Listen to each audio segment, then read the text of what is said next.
तो क्या आयुष्मान योजना पूरी तरह से फेल हो चुकी है? यह सवाल हम इसलिए पूछ रहे हैं क्योंकि देश के प्रधानमंत्री नरेंद्र मोदी ने बेहद बड़े बड़े दावे करते हुए आयुष्मान योजना की शुरुआत की थी।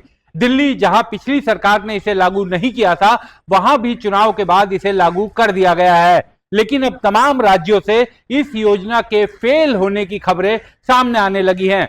तो ये बड़ा सवाल उठने लगा है कि क्या आयुष्मान योजना जिस नियोजन के लिए बनाई गई थी, जिस प्रायोजन, जिस उद्देश्य के लिए बनाई गई थी, क्या वो पूरा करने में विफल साबित हो रही है? एक अनुमान के मुताबिक एक आरटीआई के जरिए एक जवाब मिला है जिसमें कहा गया है कि 1,21,000 करोड़ रुपए अस्पतालों के बकाया हैं आयुष्मान योजना के तहत। आप समझिए, 1.25 लाख करोड़ रुपए करीब करीब प्राइवेट हॉस्पिटल्स के बकाया है सरकार पर। अगर सरकार बकाया नहीं देगी तो किस तरीके से ये निजी अस्पताल और सरकारी अस्पताल किस तरीके से लोगों की सेवा कर पाएंगे, कैसे उन्हें स्वास्थ्य इंतजाम दिए पाएंगे? कई राज्यों से खबरें आ रही थी, अब हरियाणा ने यह ऐलान कर दिया है, हरियाणा राज्य के इंडियन मेडिकल एसोसिएशन ने यह ऐलान कर दिया है कि 7 तारीख यानी कल से रात 12 बजे से हरियाणा में आयुष्मान के तहत निजी अस्पताल अपना इलाज नहीं करेंगे। जाहिर बात है, एक साथ इतनी बड़ी संख्या में पूरे राज्य में अगर आयुष्मान के तहत इलाज करना बंद हो जाएगा तो एकदम से जो मरीज आयुष्मान के तहत इलाज करवाना चाहते हैं या जो इलाज करवाने के लिए जाने वाले हैं, उन सभी लोगों को बड़ी दिक्कतें होगी। आप समझ सकते हैं। और हरियाणा का ये कहना है, हरियाणा एएमए का, कि सरकार ने उन्हें मजबूर किया है क्योंकि करीब करीब 400 करोड़ रुपए उनके पेंडिंग है और अगर जुलाई तक का भुगतान उन्होंने नहीं किया, 15 जुलाई तक का भुगतान नहीं किया, तो 7 तारीख से वो बंद कर देंगे। 7 तारीख कल है और कल से अभी जो कुछ देर पहले हमने हरियाणा एएमए के अध्यक्ष से बात की, टेलीफोनिक बातचीत की, उन्होंने कहा कि सरकार की तरफ से कोई ऐसा इच्छा नहीं दिखाई गई है जिससे ये लगे कि सरकार उनकी बात को समझने को तैयार है। हालांकि 2 दिन पहले उन्होंने हमसे क्या कहा था वो आप पहले सुन लीजिए। तो 7 तारीख से मजबूरन आयुष्मान के जो कार्ड धारक हैं उनका इलाज प्राइवेट हॉस्पिटल्स में नहीं हो पाएगा।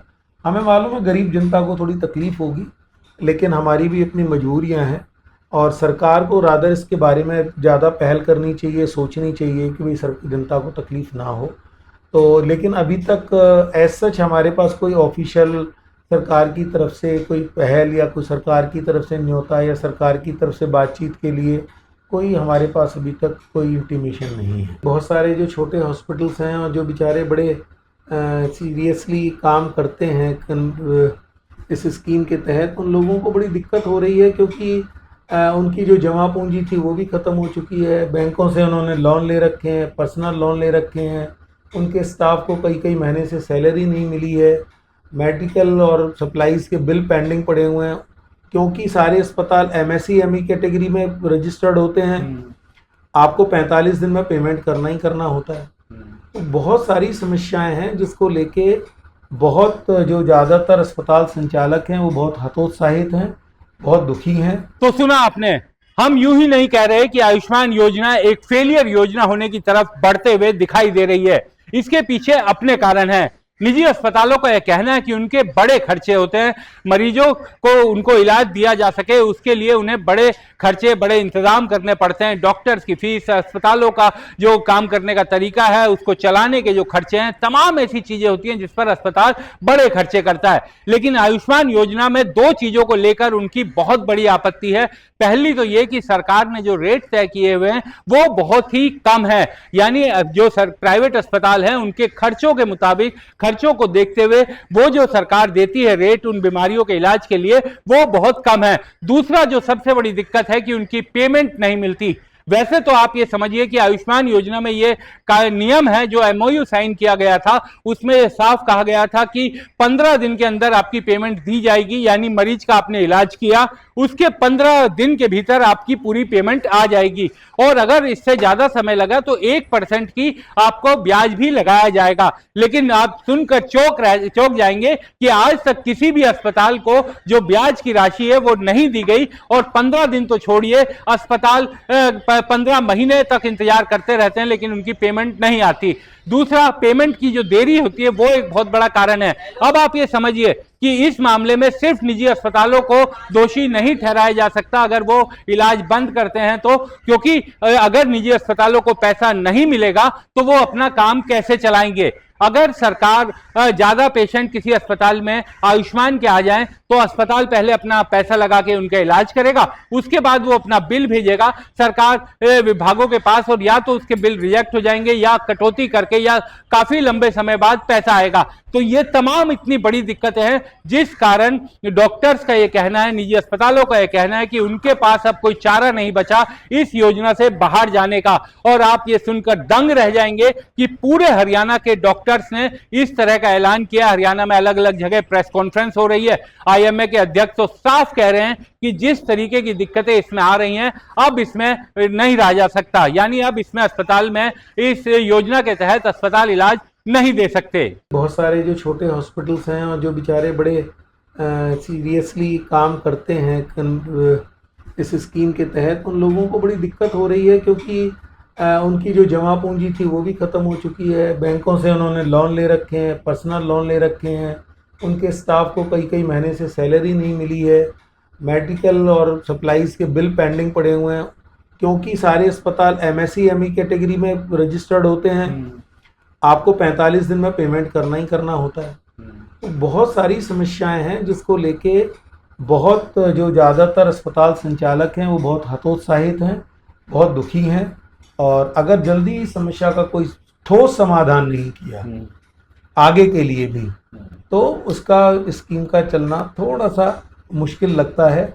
और इस बात के लिए सरकार को थोड़ा सा ध्यान देना चाहिए क्योंकि बहुत अच्छी एक योजना बनाई है सरकार ने गरीब कल्याण के लिए, लेकिन सरकार की सहभागिता, सरकार बराबर रहे, सरकार की सहभागिता है कि सरकार बराबर पेमेंट करे, उतना बजटरी प्रोविजन रखे।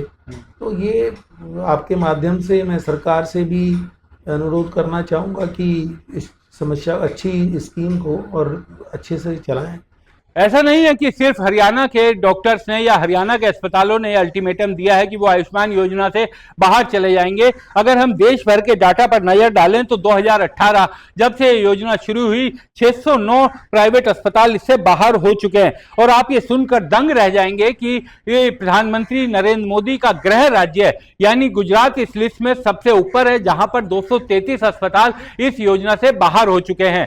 अब आप समझिए कि धीरे धीरे जब आयुष्मान योजना आई थी 2018 में, उसके बाद से उसका दायरा बहुत बड़ा है, उसका दायरा बढ़ाया गया, उसमें लोगों की जो श्रेणियां थी उसको बढ़ा करके बढ़ाई गई ताकि ज़्यादा से ज़्यादा लोगों को उसका फायदा मिल सके। लेकिन जब अस्पताल ही उसके तहत इलाज नहीं करेंगे और अस्पताल में आयुष्मान के तहत मर्जी भर्ती नहीं हो पाएंगे तो फिर योजना का दायरा बढ़ाने का क्या फायदा। दिल्ली में भी इस तरीके की दिक्कतें आ रही हैं और दिल्ली चूंकि देश की राजधानी है वहां पर भी इस तरह की दिक्कतें आ रही हैं। और तमाम राज्यों में, कई ऐसे राज्यों से आप देख सकते हैं जहां पर डॉक्टर्स और निजी अस्पताल इसकी बात करते हैं, वो धीरे धीरे योजना से बाहर जा रहे हैं। आप एक बात सुनकर चौंक जाएंगे कि जो बड़े बड़े अस्पताल होते हैं, जो 5 अस्पताल होते हैं, आप देश के अलग अलग शहरों में देखते हैं, राजधानियों में देखते हैं, उन 5 अस्पतालों में अधिकांश ने, जी हां, अधिकांश ने पीएम आयुष्मान योजना से खुद को बाहर रखा हुआ है, वो आयुष्मान योजना में शामिल नहीं है। यानी उन बड़े अस्पतालों में गरीब का इलाज आयुष्मान के तहत नहीं हो सकता और दावे सरकार के बहुत बड़े बड़े रहते हैं। लेकिन इन अस्पतालों में मरीज जाकर के आयुष्मान का तहत अपना इलाज नहीं करवा सकता क्योंकि इन अस्पतालों ने अपने यहां आयुष्मान योजना लागू ही नहीं की। इन अस्पतालों का यह कहना है कि उनके खर्चे बड़े हैं और वो सरकार के रेट पर इलाज नहीं कर सकते। तो दिल्ली में किस तरह की दिक्कत आ रही है, इस मामले में हमने दिल्ली के डॉक्टर से जो बात की थी, प्रेम अग्रवाल जो बड़े डॉक्टर हैं दिल्ली के, वो भी आपको सुनाते हैं। तो ये बातें जो हैं, पैसे का ना मिलना, पैसे का लेट मिलना और पैसा कब मिलेगा ये क्वेश्चन मार्क होना और प्राइजेस को मैच ना कर पाना, आज के एक्सपेंसेस से ये कोई वजह बन रही हैं कि मोदी जी का सपना, हम सबका सपना, एक गरीबी की रेखा से नीचे वाले आदमी के लिए ट्रीटमेंट कर सकें, वो इम्प्लीमेंट करने में प्रॉब्लम कर रहा है। हमारा मेडिकल प्रोफेशन, दिल्ली का हॉस्पिटल स्कोर, मैं प्रेसिडेंट हूँ दिल्ली मेडिकल फोरम का, उसके अंदर हमारे पास 500-600 अस्पताल हैं। हम सबकी सोच है कि हम मोदी जी की सोच से मिलके काम करेंगे और हमारा ख्याल है कि हम आयुष्मान को हॉस्पिटलाइजेशन एक्सपेंस की तरह लाया गया है उसको सपोर्ट करेंगे, लेकिन उसके अंदर जो इम्प्लीमेंटेशन फेलियर अगर कहीं हुआ, जो कि होगा, वो इसी वजह से होगा कि आपने प्राइवेट सेक्टर को जिसकी धुरी बनाकर आप आयुष्मान को सक्सेस करना चाहते हैं उसको स्टेक होल्डर ना माना जाएगा। दिल्ली में पिछले 1 दशक से ज्यादा समय तक आम आदमी पार्टी की सरकार रही। आम आदमी पार्टी ने इस योजना के शुरू होने के बाद भी इस योजना को दिल्ली में लागू नहीं किया था। आम आदमी पार्टी का साफ कहना है कि दिल्ली में पहले से ही जो गरीब हैं उनके इलाज के लिए पर्याप्त व्यवस्था है, सरकारी अस्पतालों में निःशुल्क जाकर इलाज करवा सकते हैं। तो इस योजना का क्या लाभ है? अरविंद केजरीवाल जो आम आदमी पार्टी के सुप्रीमो हैं, वो लगातार ये कहते थे कि आयुष्मान योजना केवल एक लूट का अड्डा है और आयुष्मान योजना में जो असली जो बेनिफिशियरी वर्ग है जिसकी पहचान की जा रही है उन तक ये फायदा नहीं पहुंचेगा। आप देखिए कि आयुष्मान योजना 2018 में आई, देश भर में लागू होती चली गई, बीजेपी शासित राज्यों में तो तुरंत ही हो गई थी, लेकिन दिल्ली में अरविंद केजरीवाल की सरकार ने, या फिर जब उन्होंने इस्तीफा दिया उसके बाद आतिशी मुख्यमंत्री बनी, लेकिन दिल्ली में आयुष्मान योजना लागू नहीं की गई। उसके बाद जब दिल्ली में बीजेपी की सरकार आई, 26 साल बाद बीजेपी को जीतने का मौका मिला, नई सरकार आई, रेखा गुप्ता मुख्यमंत्री बनी और तब आयुष्मान योजना दिल्ली में लागू की गई। यह दावा किया गया सरकार की तरफ से कि 5 लाख रुपए का इंश्योरेंस आपका केंद्र सरकार की तरफ से रहेगा और 5 लाख रुपए आपका राज्य सरकार की तरफ से रहेगा। लेकिन बड़ा सवाल तो वही है कि अस्पताल जब इलाज ही नहीं करेंगे, जब अस्पताल उसमें शामिल ही नहीं होंगे, तो फिर कैसे लोगों को इलाज मिलेगा? दिल्ली में भी इस योजना के लागू होने के बाद कोई बहुत उत्साह नहीं दिखाया है प्राइवेट अस्पतालों ने, और उनमें कोई ऐसी बात देखने में नहीं मिली कि अचानक से प्राइवेट अस्पताल इस योजना के साथ जुड़कर गरीबों को या जो बेनिफिशियरी वर्ग है उसे इलाज देना शुरू कर दिया। अरविंद केजरीवाल बहुत ही मुखर तरीके से इस योजना का विरोध करते थे। क्या कहा था दिल्ली विधानसभा में उन्होंने, ये भी सुन लीजिए। दिल्ली में हमने सारे सरकारी अस्पतालों में सारा कुछ फ्री कर रखा है, सब कुछ मुफ्त है। इसमें आयुष्मान भारत में कंपलसरी है, हमारे पीछे पड़े हैं इसको लागू करो, कि सरकारी अस्पतालों के अंदर भी हर सेवा के पैसे लेने पड़ेंगे आपको, हर चीज के पैसे लेगा सरकारी अस्पताल। फिर उस आदमी के ऊपर है वो सरकारी में जाए कि प्राइवेट में जाए, जहां जाएगा उसको 5 लाख रुपए तक का, सरकारी में भी 5 लाख तक का फ्री मिलेगा, प्राइवेट में भी। अरे हमने तो सारा ही फ्री कर दिया सरकारी के अंदर, हम 5 लाख की लिमिट क्यों लगाएं? हम 5 लाख की लिमिट क्यों लगाएं? आप कहते हो कि सरकारी अस्पताल में पहली बात तो हम पैसे लेंगे, ब्लड टेस्ट लेंगे तो पैसे लेंगे, दवाई लेंगे तो पैसे लेंगे, डॉक्टर जो बैठा है उसकी जो कंसल्टेंसी चार्ज लेंगे, और वो 5 लाख रुपए तक। हमने तो सब कुछ फ्री कर दिया, सारों का फ्री कर दिया। ये कहते हैं 2.5 लाख रुपए की इनकम वालों को देंगे, हमने तो सारे अमीर गरीब सबका फ्री कर दिया। तो तुम्हारी आयुष्मान भारत अच्छी है, हमारी केजरीवाल मॉडल अच्छा है।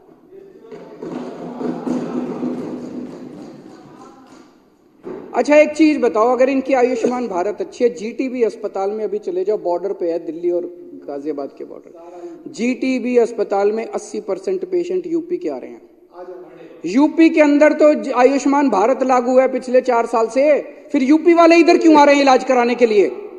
यूपी के अंदर आयुष्मान भारत क्यों नहीं चल रहा? इधर गुड़गांव की तरफ चले जाओ, उधर चले जाओ, उधर फरीदाबाद की तरफ से सारे हरियाणा वाले इधर आ रहे हैं दिल्ली इलाज कराने के लिए, और वो प्राइवेट में नहीं आ रहे, सरकारी में आ रहे हैं, क्योंकि सरकारी में 5 लाख की लिमिट नहीं है, जितना मर्जी इलाज करा लो।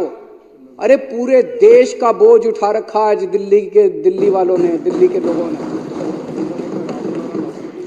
ये बेचारे नजफगढ़ के अंदर वो पूरे हरियाणा के लोग हैं, सारे हरियाणा के लोग नजफगढ़ के अंदर, हरियाणा वाले। अरे आयुष्मान भारत लागू है, वो इधर क्यों आ रहे हैं फिर इलाज कराने के लिए? और इतना भ्रष्टाचार है अध्यक्ष महोदय, इतना भ्रष्टाचार है, ये सीएजी की रिपोर्ट है। तो वर्तमान स्थिति देखकर तो यही लगता है कि आयुष्मान को लेकर जो बड़े बड़े दावे किए गए थे वो अब कागजी साबित हो रहे हैं।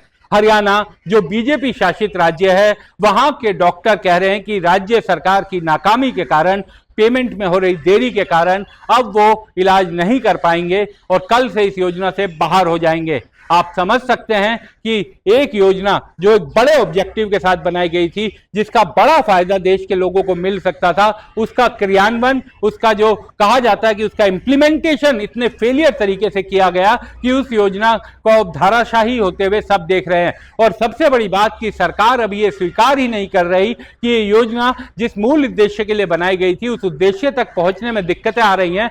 जब तक आप समस्या को नहीं समझेंगे, समाधान की तरफ नहीं सोच सकते। तो उम्मीद ये की जानी चाहिए कि सरकार की आंखें खुलेंगी और इस योजना को फेल होने से बचाया जा सकेगा, ताकि जो बेनिफिशियरी वर्ग है उसे इसका फायदा मिल सके। धन्यवाद। इस खबर में फिलहाल इतना ही। आपसे यही अनुरोध कि अपना साथ हमारे साथ बनाए रखिए। दास स्वतंत्र देखते रहिए।